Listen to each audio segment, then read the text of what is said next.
안녕하세요. 산타는 제이선입니다.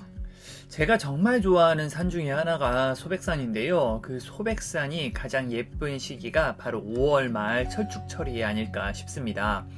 너무 좋아해서 작년과 재작년에도 시기를 맞춰 다녀왔지만 알 수 없는 이유로 철쭉이 피지 못하고 넘어갔는데요. 올해 삼고철여 하는 마음으로 다시 찾은 소백산에서 3년 만에 처음으로 활짝 핀 철쭉을 볼 수 있었습니다.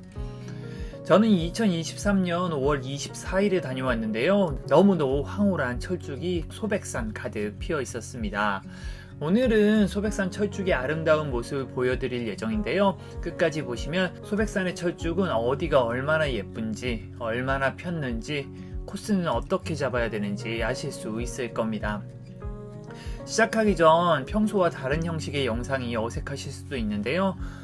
소백산에서 평소처럼 촬영을 잘 했지만 산행 중 갑자기 고프로 SD카드 오류가 나서 고프로 영상이 모두 다 날아가 버렸습니다. 예쁜 영상이 많아 날아간 게 너무너무 아쉬웠지만 그래도 휴대폰에 예쁜 영상이 좀 남아있어서 짧게나마 영상을 만들게 되었고요. 지난 겨울엔 소백산에서 고프로를 분실하기도 했는데 소백산에만 가면 고프로에 문제가 생기는 게 아무래도 소백이가 절 싫어하는 것 같습니다. 저는 소백산을 참 좋아하는데 아무래도 짝사랑인 것 같아 안타까운 마음이네요. 그럼 본격적으로 소백산에서 철쭉이 아름다운 곳을 말씀드리면요. 소백산 제2연화봉에서 늦은 매기제까지 이어지는 소백산 주능선 전체에 걸쳐 핑크빛 철쭉이 넓게 퍼져 있는데요. 그 중에서 유난히 철쭉이 아름다운 곳은 크게 5곳 정도 있는 것 같습니다. 개인적으로 가장 예쁘다고 생각하는 곳은 소백산의 비로선경이라 부르는 곳입니다. 제1연화봉과 비로봉 중간쯤에 위치한 곳인데요.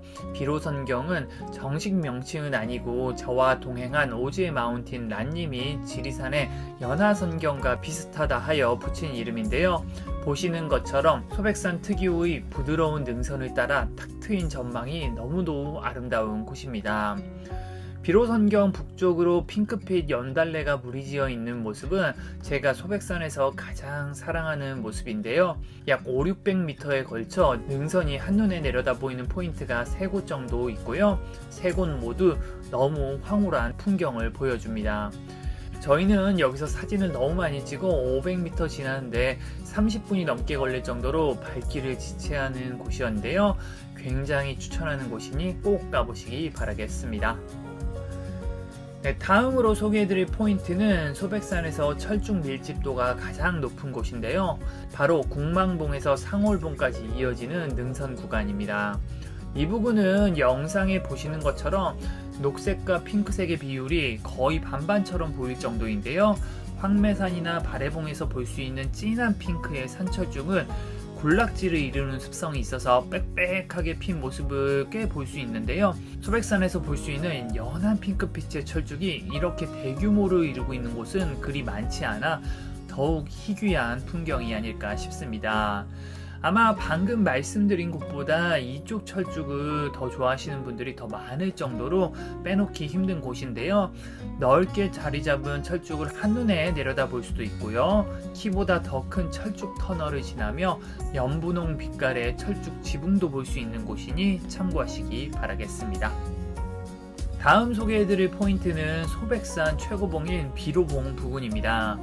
비로봉은 천동 방향에 위치한 주목감시초소 부근의 철쭉은 가까이서 볼 수 있지만 다른 곳의 철쭉은 등산로에서 비교적 멀리 떨어져 있어 철쭉만 놓고 보면 위에 두 곳보단 조금 아쉬운 수준입니다.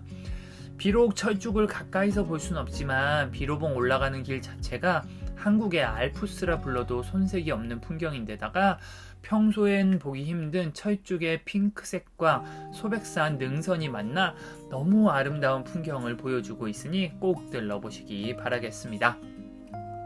마지막으로 소개해드릴 소백산 철쭉 포인트는 연화봉과 제1연화봉 부근입니다. 두 봉우리는 사실 1.8km 정도 떨어져 있어 같은 곳이라 보기 어려운데요. 위에 설명해 드린 곳보다 조금 아쉬워 한 번에 소개해 드리도록 하겠습니다. 두 곳 모두 멀리서 봐도 봉우리가 울긋불긋한 게 보일 정도로 꽤나 철쭉이 많이 피어 있는데요. 제1연화봉 아래에서 보면 군락지가 한눈에 들어와 조금 더 좋아하는 편이고요. 연화봉 부근도 중령에서 올라오는 길을 보면 꽤나 볼만합니다. 하지만 위에 설명해 드린 곳이 좀 더 예쁜 편이기 때문에 여기보다는 다른 곳을 중점적으로 코스를 정하시는 것이 좋을 것 같습니다. 지금 소개해드린 5곳 이외에도 비로선경 넘어 천동 삼거리 가는 길, 비로봉에서 국망봉 가는 길 등의 철쭉 터널을 볼 수 있고요. 이외에도 크지 않은 군락지는 셀 수 없이 많으니 참고하시면 좋을 것 같습니다. 다음 소백산 철쭉을 보기 좋은 곳을 소개해드리면요. 보통 소백산을 오르는 가장 대중적인 코스는 천동과 어이곡 코스인데요. 이 두 코스는 비로봉 부근의 철쭉밖에 볼 수 없어 철쭉철엔 그리 추천드리는 코스는 아니고요. 우선 저희는 소백산의 철쭉을 모두 소개해드리고자 중령에서 연화봉, 비로봉, 국망봉을 넘어 늦은 매기제에서 어이곡으로 하산하는 22km 종주로 다녀왔는데요. 거리가 꽤 길지만 경사가 완만한 편이라 다른 종주에 비하면 한결 수월한 코스입니다. 하지만 차량 회수가 쉽지 않은데요. 원래는 소백산 4차를 부탁해 탁송 서비스를 47,000원에 이용할 예정이었지만 태역 갚는 새님 도움으로 교통편을 해결할 수 있어 편하게 다녀왔습니다. 이 코스는 체력에 여유가 있고 꽤나 비싼 택시비나 탁송비를 감수할 의사가 있으신 분들에게 가장 추천드리고요.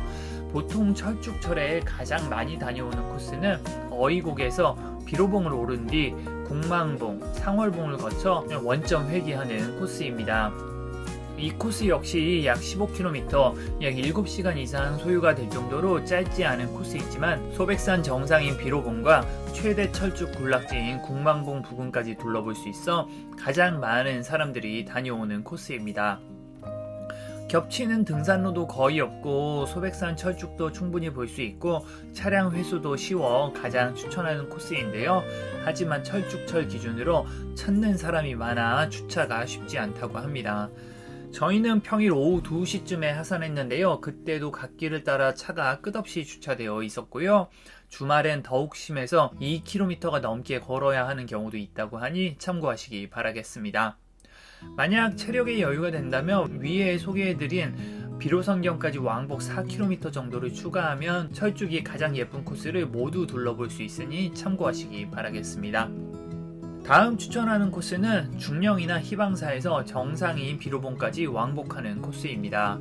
중령에서 시작하면 비로봉까지 약 11.5km, 희방사에서 시작하면 비로봉까지 약 8km인데요. 왕복으로 계산하면 꽤나 긴 코스이지만 말씀드린 것처럼 소백산 능선은 완만한 편이라 거리에 비하면 쉬운 편입니다. 희방사 코스가 더 짧아 쉬운 것처럼 보일 수 있지만 희방사 쪽은 꽤 가파른 반면 중령은 완만하고 시멘트길이라 난이도는 큰 차이는 없습니다.